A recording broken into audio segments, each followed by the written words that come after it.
ओसा न्यूवी adventure episode number 5। Episode की शुरुआत लिनिक्स से होती है जो जंगल में किसी को ढूंढ रहा होता है। इसके बाद हमें एक पास्ट का सीन दिखाया जाता है जहां पर एग्जाम में पास होने के बाद रिक लिनिक्स से मिलता है। लिनिक्स रिक को एग्जाम में पास होने के लिए बधाई देता है और रिक से पार्टी भी मांगता है। लिनिक्स को पार्टी के लिए रिक के घर आना होता है, इसीलिए रिक थोड़ा घबरा जाता है। आगे हम फिर से प्रेजेंट में आ जाते हैं। लिनिक्स जंगल के बीच रिक का घर ढूंढ रहा होता है। रिक ने लिनिक्स को अपना कवच पहनकर आने के लिए कहा होता है। ये सोचकर लिनिक्स सोचता है आखिर रिक ने ऐसा क्यों कहा। हम देखते हैं कि रिक ने जिस जगह का एड्रेस दिया होता है वो असल में डीमन लॉर्ड का कैसल होता है। ये देखकर लिनिक्स की थोड़ी हालत खराब हो जाती है। लिनिक्स हिम्मत करके कैसल के गेट पर बेल बजाता है, जिसके बाद रिक गेट से बाहर आता है। तब लिनिक्स की जान में जान आ जाती है। हम जैसे ही कैसल के अंदर घुसते हैं वहां पर सब कुछ हरा भरा और अच्छा दिख रहा होता है, जैसे यहाँ पर कोई भी मॉन्स्टर हो ही ना। ये देखकर लिनिक्स थोड़ा कंफ्यूज हो जाता है। इस पर रिक बताता है कि मॉन्स्टर इस जगह से दूर ही रहते हैं। तब लिनिक्स कहता है कि तो फिर तुमने मुझे कवच में आने के लिए क्यों कहा। रिक कहता है जिससे तुम सही सलामत अपने घर पहुंच सको।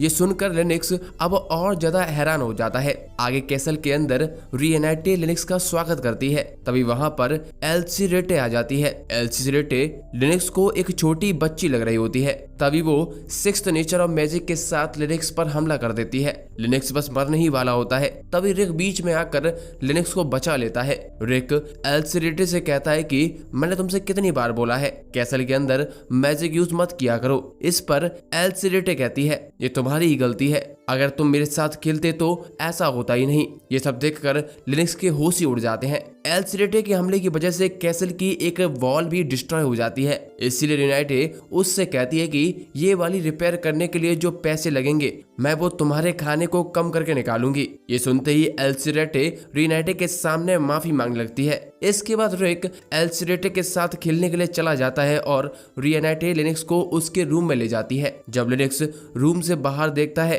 तो उसे वहां पर मिजेट दिखाई देता है। मिजेट अपने एक और वेपन की टेस्टिंग कर रहा होता है। ये देखकर लिनिक्स भी वहां पहुंच जाता है। मिजेट अपने नए वेपन की टेस्टिंग के लिए लिनिक्स को मिसाइल गन पकड़ा देता है। जैसे ही लिनिक्स शूट करता है उससे एक मिसाइल निकलकर तेज धमाका करती है। ये देखकर लिनिक्स बहुत ही ज्यादा चौंक जाता है। लिनिक्स सोचता है आखिर यहाँ पर कैसे कैसे लोग रहते हैं। इसके बाद जब लिनिक्स अपने रूम की तरफ लौट रहा होता है तो उसे एस ऑर्क दिखाई देता है जो लाइब्रेरी में पढ़ रहा होता है। एक ऑर्क जो कि पढ़ रहा है। ये देखकर लिनिक्स को बहुत ही अजीब लगता है। अब लिनिक्स एस ऑर्क के पास चला जाता है। एस ऑर्क बताता है कि ये लाइब्रेरी उसका रूम है और उसे यहाँ सुकून मिलता है। लिनिक्स कहता है क्या तुमने लाइब्रेरी की सारी बुक्स पढ़ ली हैं? इस पर एस ऑर्क बताता है हाँ मैंने लगभग सारी पढ़ ली हैं, पर जब से मैंने रिक को ट्रेनिंग देना शुरू किया है तब से मुझे थोड़ा कम टाइम मिलता है। जैसे ही लिनिक्स को ये पता लगता है कि एसॉर्क ने ही रिक को ट्रेन किया है, लिनिक्स भी एसॉर्क से उसे ट्रेन करने के लिए कहता है। लिनिक्स की आंखों में डिटर्मिनेशन को देखकर एसॉर्क हाँ कर देता है। इसके बाद दोनों लोग जंगल में ट्रेन करने के लिए निकल जाते हैं। जैसे ही ये बात रिक को पता लगती है रिक की बुरी तरह फट जाती है। हम देखते हैं कि एसॉर्क लिनिक्स के पैरों को बाहरी चेन से बांध देता है और उसे एक पहाड़ी से धक्का भी दे देता है। लिनिक्स को लगता है कि वो लगभग मर चुका है। भगवान मेरे लेवल निकलने चाहिए थे पर ऐसे नहीं, मैं मर गया। पर किस्मत से लिनिक्स एक बड़े से मॉन्स्टर के ऊपर गिरता है। उस मॉन्स्टर को रीनाइटे डिनर के लिए ले जा रही होती है। रीनाइटे लिनिक्स को बताती है कि एसॉर्क की कड़ी ट्रेनिंग की वजह से रिक कई बार मर चुका है। ये सुनकर लिनिक्स की और ज्यादा फट जाती है। तभी वहां पर एसॉर्क आ जाता है। इसके बाद एसॉर्क लिनिक्स को ट्रेनिंग के लिए अपने साथ खींच ले जाता है और लिनिक्स कुछ भी नहीं कर पाता। अब शाम होने तक लिनिक्स कड़ी ट्रेनिंग करता है, जिसके बाद उसकी हालत बहुत ज्यादा खराब हो जाती है। भगवान कौन सा जुल्म है यार। रिक कहता है कि मैंने तुम्हें पहले ही कहा था पर तुमने मेरी बात नहीं मानी। इस पर लिनिक्स कहता है एसॉर्क ने कहा था कि वो आराम से ट्रेनिंग करवाएंगे। इस पर रिक एसॉर्क मिजेट और एल्सीरेटे की तरफ देखकर कहता है तुम्हें इन पर कभी भी भरोसा नहीं करना चाहिए। ट्रेनिंग के बाद रिक और लिनिक्स बैठकर चाय पी रहे होते हैं और रीनाइटे उन्हें चाय सर्व कर रही होती है। रीनाइटे को देखकर लिनिक्स रिक से कहता है तुम्हारे बीच क्या चल रहा है। इस पर रिक कहता है हमारे बीच कुछ भी नहीं है, ऊपर से मेरी उम्र 30 साल से ज्यादा हो चुकी है। इस पर लिनिक्स कहता है एज से कुछ नहीं होता, मैं और मेरी बीवी के बीच 20 साल का डिफरेंस है। आगे लिनक्स रिक से रिनाटे को अप्रोच करने के लिए कहता है और रिक थोड़ा कन्विंस भी हो जाता है। अगले सीन में सभी लोग बैठकर डिनर कर रहे होते हैं, तभी रिनाटे और खाना लाने के लिए चली जाती है। इस पर लिनक्स भी रिक को रिनाटे के पीछे भेज देता है। रिक के जाने के बाद लिनक्स एसॉर्क से कहता है, मैंने सुना है कि रिक के पास एक इनहेरिट पावर है,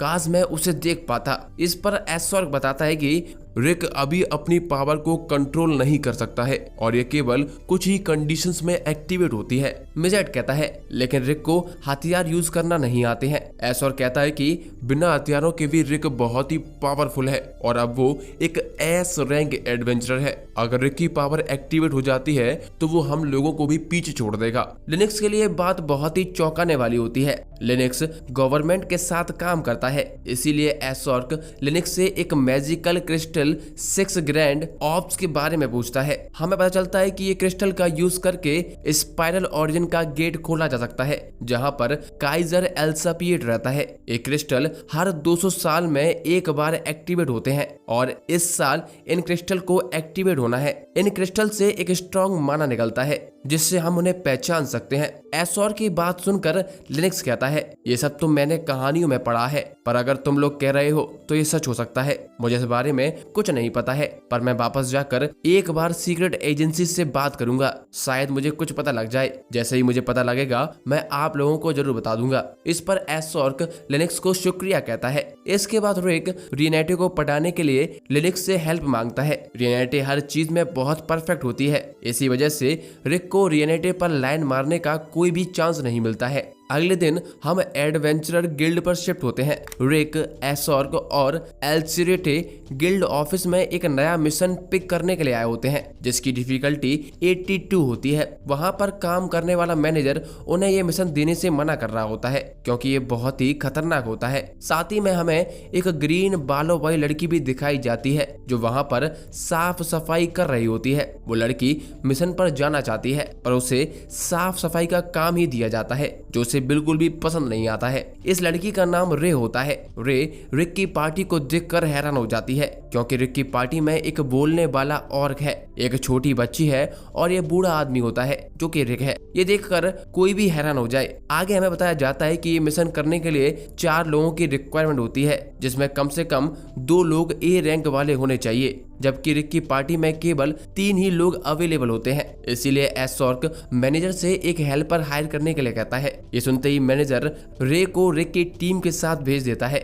रे भी यही चाहती थी कि वो एक मिशन पर जाए। इस तरह दोनों लोगों का काम बन जाता है। इसके बाद चारों लोग मिशन के लिए निकल जाते हैं। रास्ते में रे रिक से पूछती है कि आखिर हम यहाँ क्या ढूंढने आए हैं। इस पर रिक बताता है कि मेरे एक साथी ने बताया था कि यहाँ पर एक मैजिकल क्रिस्टल है, हम उसे ढूंढने आए हैं। ये क्रिस्टल बहुत ही खतरनाक होते हैं क्योंकि ये क्रिस्टल बहुत सारे मॉन्स्टर्स को अपनी तरफ अट्रैक्ट करते हैं, इसीलिए हम उन्हें ऐसे नहीं छोड़ सकते हैं। रे अभी एक एफ रैंक एडवेंचरर होती है पर उसे खुद पर बहुत ही कॉन्फिडेंस होता है। रिक की रैंक ई होती है, इसीलिए रे को लगता है कि रिक एक तो बूढ़ा हो चुका है और उसकी रैंक भी बहुत कम है, इसीलिए वो रिक को कमजोर समझती है। आगे चलते हुए उन्हें एक क्रिस्टल दिखाई दे जाता है जिससे बहुत ज्यादा माना निकल रहा होता है। दूसरी तरफ कैसल में रिनाटे और मिजेट आपस में बात कर रहे होते हैं। रिनाटे को रिक और बाकी सभी की चिंता हो रही होती है। इस पर मिजेट कहता है उनके साथ एसॉर्क है तो उन्हें कुछ नहीं होगा। हम देखते हैं कि मिजेट अपने एक डिवाइस का यूज करके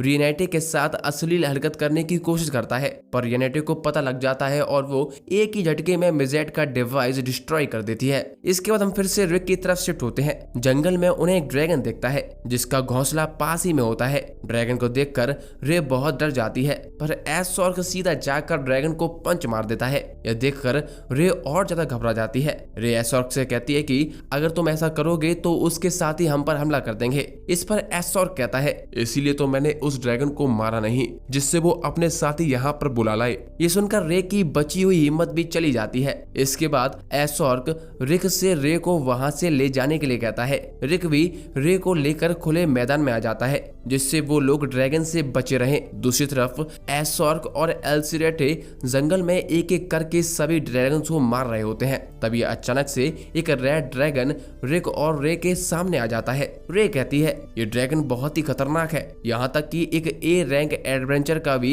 इनके सामने टिक पाना बहुत ही कठिन है। रे पहले ही बहुत ज्यादा डरी हुई होती है। रिक रे से कहता है कि तुम यहाँ से भाग जाओ, मैं इसे संभाल लूंगा। रे सोचती है जब एक ए रैंक वाला इस मॉन्स्टर के सामने टिक नहीं सकता तो ई रैंक वाला क्या ही करेगा। पर रे रिक का साथ देने के लिए वहीं रुक जाती है। हम देखते हैं कि रिक एक ही पंच में रेड ड्रैगन को मार डालता है। ये देखकर रे एकदम ही शॉक हो जाती है। अगला सीन फिर से एडवेंचरर गिल्ड का होता है। अगले दिन रे एज यूजुअल साफ सफाई कर रही होती है। तभी उसका मैनेजर वहां आ जाता है और कहता है कि मैं खुश हूं कि तुम ठीक हो। हम देखते हैं कि कल के इंसिडेंट को लेकर रे अभी भी बहुत ज्यादा शॉक में होती है। रिक और उसकी पार्टी ड्रैगन को मारने के बाद उसे खाने के लिए अपने साथ ले जाती है। ये रे के लिए एकदम नई चीज होती है। मैनेजर रे को बताता है कि वो सभी बहुत पावरफुल हैं और सब के सब एस रैंक एडवेंचरर हैं। ये सुनकर रे भी एक एस रैंक एडवेंचरर बनने का फैसला करती है और अपना काम धाम छोड़कर ट्रेनिंग के लिए निकल जाती है। आगे हम एस और पर शिफ्ट होते हैं। उसके पास अब रेड मैजिक क्रिस्टल आ चुका होता है। ये उन्हें ड्रैगन के घोंसलों के बीच मिलता है। एसॉर कहता है अगर हम इससे निकलने वाले माना को ट्रैक करें तो हमें बाकी के 5 मैजिक क्रिस्टल का भी पता लग सकता है। इसके बाद मेजेड अपने मैजिक का यूज करके अगले मैजिक क्रिस्टल का पता लगाता है। ये मैजिक क्रिस्टल हेराक्टोपिया नाम की जगह पर होता है। ये जगह लड़ाई वाले स्पोर्ट के लिए फेमस होती है। एपिसोड के एंड में हमें हेराक्टोपिया का एक सीन दिखाया जाता है जहां पर एक लड़ाई चल रही होती है। इस लड़ाई में एक लड़की एक ताकतवर आदमी को हरा देती है और इसी के साथ ये एपिसोड खत्म हो जाता है। दोस्तों बताइए आपको ये एपिसोड कैसा लगा और हमारा एक्सप्लेनेशन आपको कैसा लगा है, कमेंट में जरूर बताइए, हमें अच्छा लगता है।